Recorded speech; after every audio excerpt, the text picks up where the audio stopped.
Many years ago, a break in the space-time continuum was caused by a divine force. Opening a rift between two dimensions, a curious young fighter then decided to step into it, sending him into Baki land. As the dimensional hopper got acclimated to this new environment, he noticed the disgustingly high amount of senseless crime. Eventually, Rock Lee found his place in this new dimension, till he crossed known mob boss, BucketBone. And on one fateful afternoon, he was assassinated, murdered in cold blood. Although his body was never recovered, he was never seen in Baki land ever again, and with his absence, crime returned to an all-time high. The city's only light of hope extinguished. But there must be a balance between light and dark, for one cannot exist without the other. The universe searched for a worthy candidate to restore balance. A warrior who lives only for battle, a beacon of light and perseverance, a beast, a freak of nature, one who can take the place of the now missing glimmer of hope. And as darkness expanded,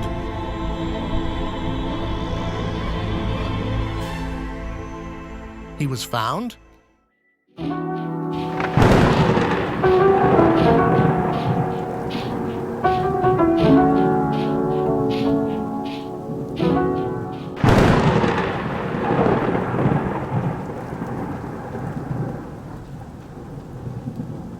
Now, Takamura was confused and unsure of what had happened.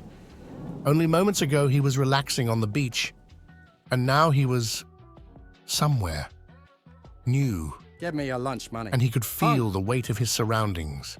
Danger. Oh shit! He just fucking killed that dude! What the fuck? Anyways, as I was saying, danger lurking around every corner. His survival instinct going haywire. He knew what he was put here to do, even if he was completely confused and had no answers. He immediately went to work, saving this world that had gone to filth.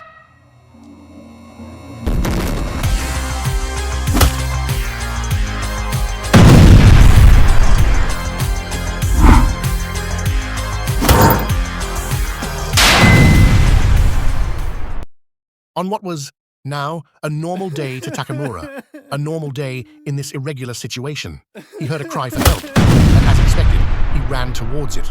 Unbeknownst to him, it was an ambush by the now infamous BucketBone, a ruse placed to lure Takamura to the same spot where his predecessor met his agonizing and untimely fate.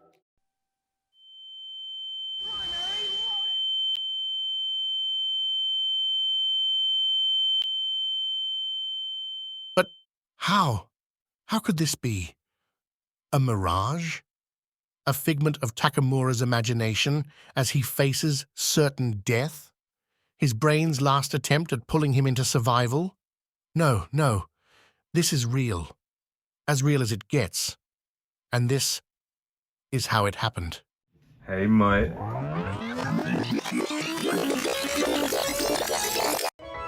I'm giving away.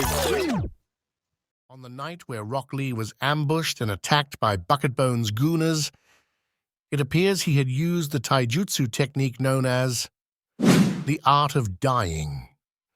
To fake his death and escape the treacherous situation, he moved at a speed that the human eye could not detect, running into cover and ultimately getting away by the skin of his teeth.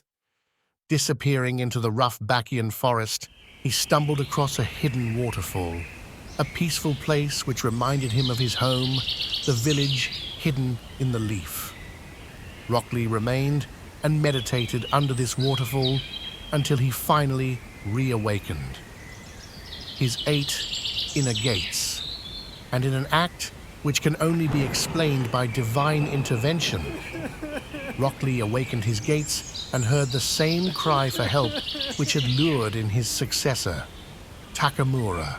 After Takamura and Rock Lee fought side by side to defeat the gooners, Rock Lee explained everything that had happened and why Takamura was sent here. As they walked away from the bloodbath they had left behind, there he was, BucketBone himself, the Goon Master, the Rat King.